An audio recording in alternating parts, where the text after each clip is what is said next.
Hey, then that is J1Star. Join me and the rest of the WeSampleEverything.com crew every Saturday as we find out what's in your iPad.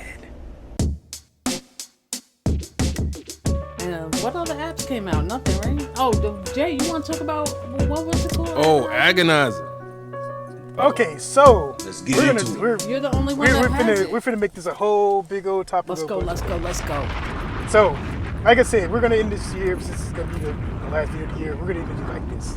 Like, 2020 has been it's just been that year. That year that in our lifetime, we never thought we'd ever experience.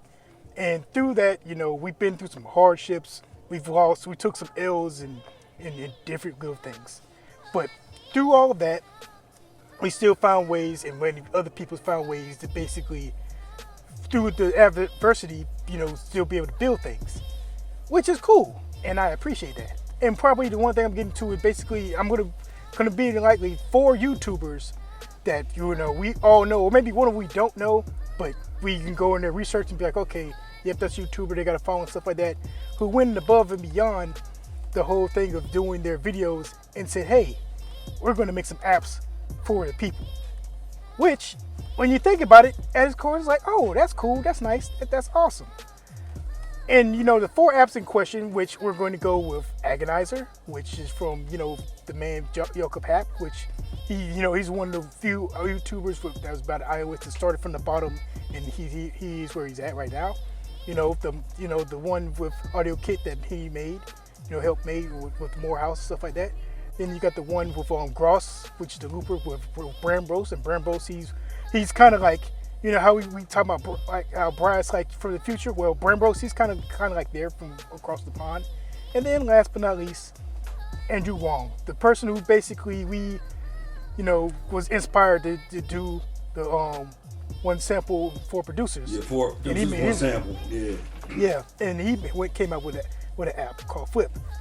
So I'm going to go ahead on and be that person that's not going to look at it as a fan, because in a fan it's like, oh man, that's awesome. Now I can kind of do like these guys and make wubs and stuff like that. But here's the thing, like right now for at least most of these apps, like the honeymoon is worn out and stuff like that. Now it's time to actually give into an actual review.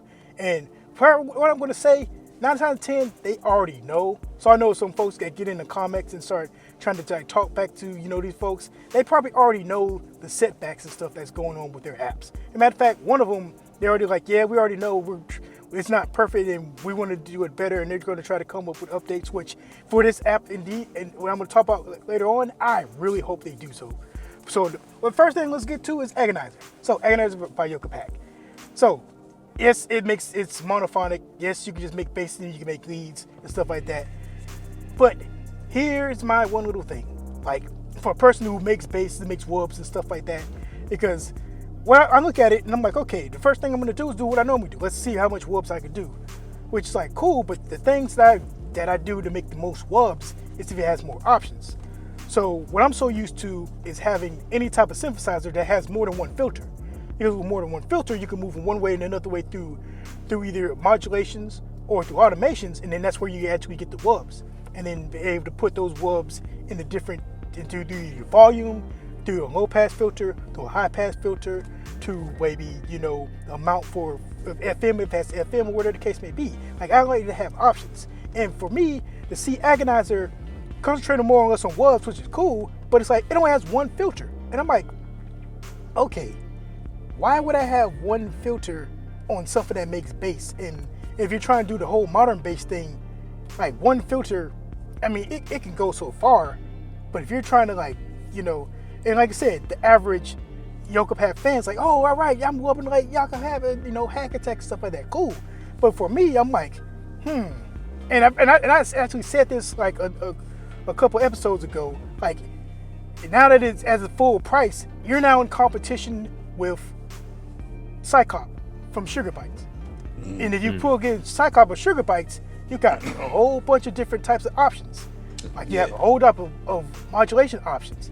Like the wobulator that Mpcone has, well, it's basically kind of did a little Behringer thing for what the type of wobble thing that they got on Cypha.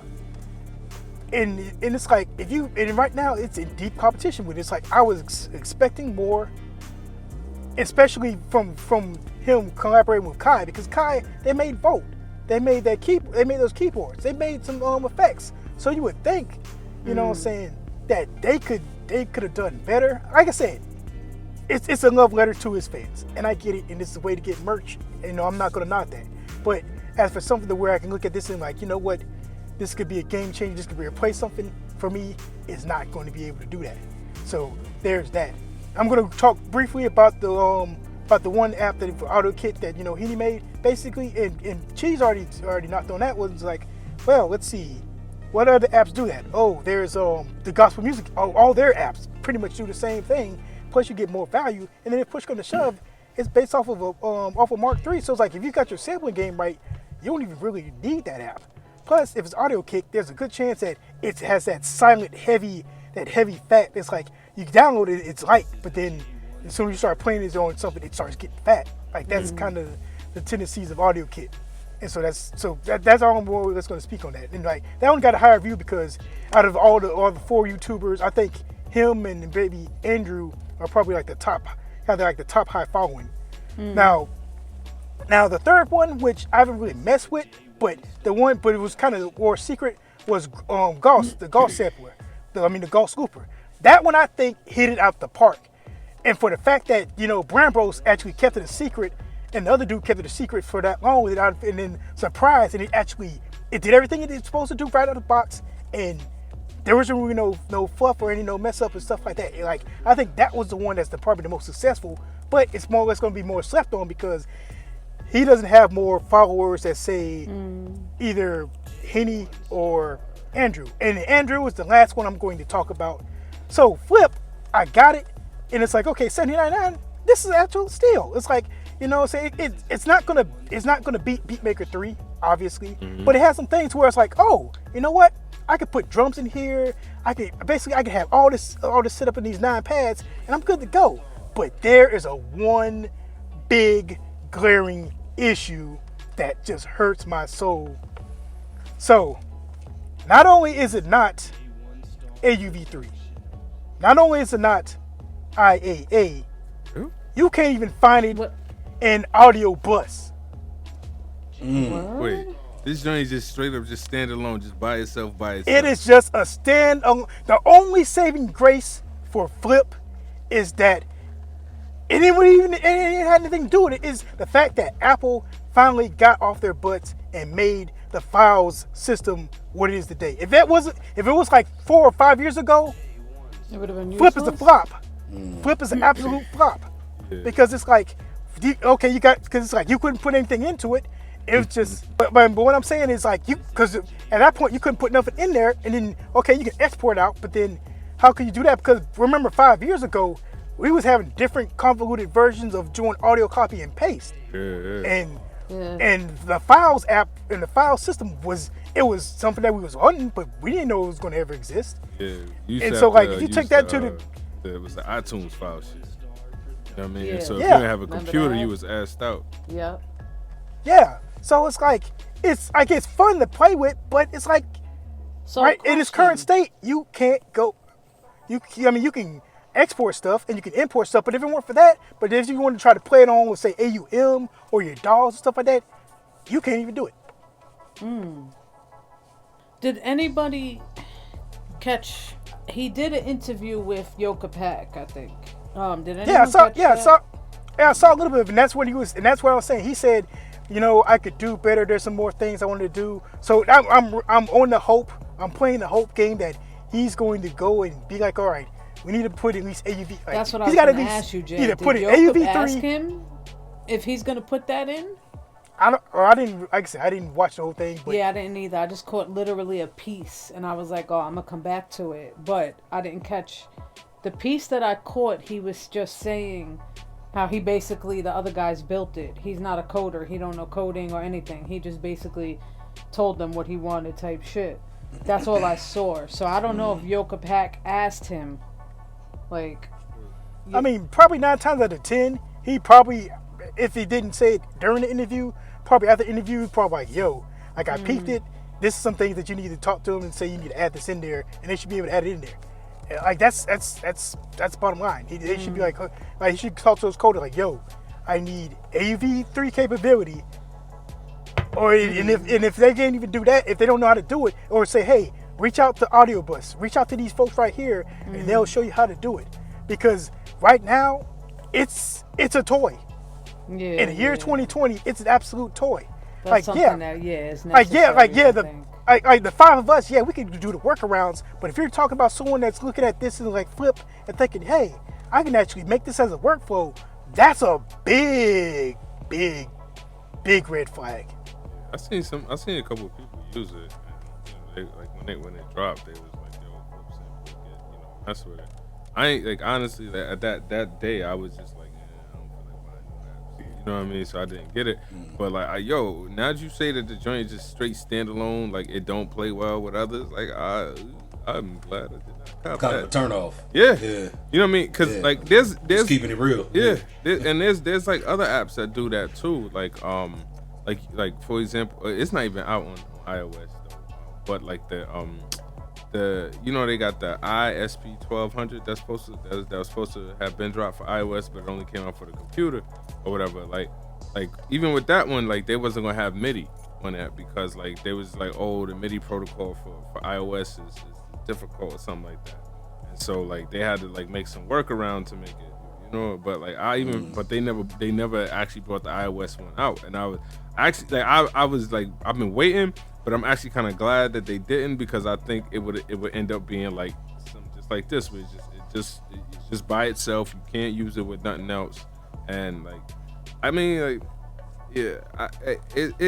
if you work around, that'll work. But like, like I don't know, like I like being able to be like, I could use this with this or with that. Like even with Core Gadget, I could throw that in Audio Bus and just and mess with the master output. You know what I mean? Even though I can't barely bring nothing in, you know what I mean? But like at least I could like have it open and mess with the master output and like have the two in sync. So if I want to do a delay or something on it, you know what I mean? Like, but or if I want to put one more crazy thing. What happened? And there's one more crazy thing about it. Despite they did not have the AUV3, despite it not having the IA, despite they not be able to have the SDK for Audio Bus, the one thing that does have? Able to link. What though? So I know why. So you can link it to other things. So that's right up his alley. But in order to exactly, because basically like he's like, but I'm not even mad at it. You know why? Because like, look, you think about it like this, like Andrew Huang got a huge following, right? And so if his following sees now he's messing with iOS, he's making apps and shit like that, right? I'm sure quite a bit of his following got iPhones or even an iPad. You know what I mean? If not both. So he's just bringing more people into this whole iOS thing. You know what I mean? Now when they get deep into it, if they don't change the features on that particular app, they're gonna be a little bit upset. Like, yo, Flip, I thought Flip was dope until I opened up something like GarageBand and opened up all the audio units in there and something like that. And GarageBand was free. You know what I mean? And then when they jump into the rabbit hole and they like, oh, Beatmaker 3, Cubases, this, that, and the third, they realizing like, or if they get like a Cubases 3 or even Nano Studio and they realizing all the shit they could do on their phone and on their iPad, like I'm not even mad at it. Like it's like, to me it's obvious that he was like he seen the opportunity and he was like, yo, I'm jumping on this. You know what I mean? And I'm not, like I said, I ain't mad at nobody. Get your bread. Me neither. You know what I mean? I'm not mad at it. That's what I'm saying. I mean, like I said, I'm not hating on them. I know. I mean, that's a good way of monetizing their brand. But all that I'm saying, all that I just wanted to put out and just like, look, like if you know you're using this for, as a love letter, kind of make it like that and keep it real. But if you know that you're going to put it out there for everyone to get, you better already know its shortcomings, and don't get upset if one of us comes on there and be like, yo, this is the thing that you need to fix. And especially, like I said, with Flip, because like I said, Flip is fun. It's absolutely fun, but it's definitely not going to do anything. Like if they had AUV3, I would probably consider it of using it for, because I already had an idea of how it would workflow. but because it can't even do anything but Ableton Link, the only way I can even do something with it is hook it up to something like this and then go from there. Yeah. Which, like I said, we're about to work around, so it's like that was no big deal. But if you got like just like what Cheez said, like if you're Andrew's biggest fan and you go, oh, I can get this on my iPhone, do it, and then you run and start getting serious, then it's like, wait, bruh, what's going on? And then probably all of a sudden you start emailing and start going to his comments on one of those videos and be like, this flip is a flop and blah, and all the type of stuff. Can I ask a question to the three of you? Because I don't know this for sure. This might be an ignorant question. Excuse me. Has he done any of the 4 producers one sample challenges with iPad before? No. No. Okay. Everything's Absolutely even not. I didn't think so. He did a video where he was like making music on like he was making music either on an iPhone or an iPad or something like that. He did a video with an app before. All right, that was going to be my next question. Yeah. Has he done anything with apps or? That was it. But it was one or it was a couple. I know I seen one. I tune in and I tune out too. But I think basically the overall thing, and like Jay is pretty much saying, I agree with you. Yeah, we did the apps like that already. Yeah. The tabletops, they're fun. Yeah. But if you can't do nothing with them really after. Yeah, then it's kind of. You know what I'm saying? Limited. Yeah, no, right. No, it's 2020, like Jay said, and I get it. You know what I'm saying? Yeah, and even if you're new to the game, you know what I mean. There's plenty coming of new to the game, right? Yeah, and it's real. it's the same thing. Like if you make a sampler for the computer, right? But the joint don't work as a VST or audio unit, or something like that. Like it's just it only works by itself and it can't work with nothing else. Like I mean, hell, even what's that? Audacity. I think don't even Audacity open up VSTs or something like that. Yeah, you know what I mean. And Audacity is free. You know, so it's been free for like 30 years. Man, let me tell you. Every time I get a laptop or a computer, first thing I download is Audacity. I'm like, what is this? I'm like, just in case I need to record some shit, I need Audacity just in case. right here. Yeah. You know. Well, Jay, that was a great love letter segment, bro. I mean, you the most politically correct before you shit on things, man. I'm just kidding. You wasn't really shitting on things, but that was great observations that you made, though, fam. For real. Right. Yeah, and I don't think anyone is meaning the shit to say that to all our listeners, but we are going to keep it real here at WeSampleEverything.com on the What's in Your iPad podcast. That's one thing you're going to come to us and get real. And that's going to be a segment from now on. We're going to have that Jay's love letter segment. Yeah, we're going to have that. Oh, that's such a dope That's going to be a idea. staple on the show. We should get some nice little violin music going behind it. I gotta download Geoshred to do that. You said what? Oh God. You said got what? You gotta I gotta download download Geoshred to do that. Oh shit.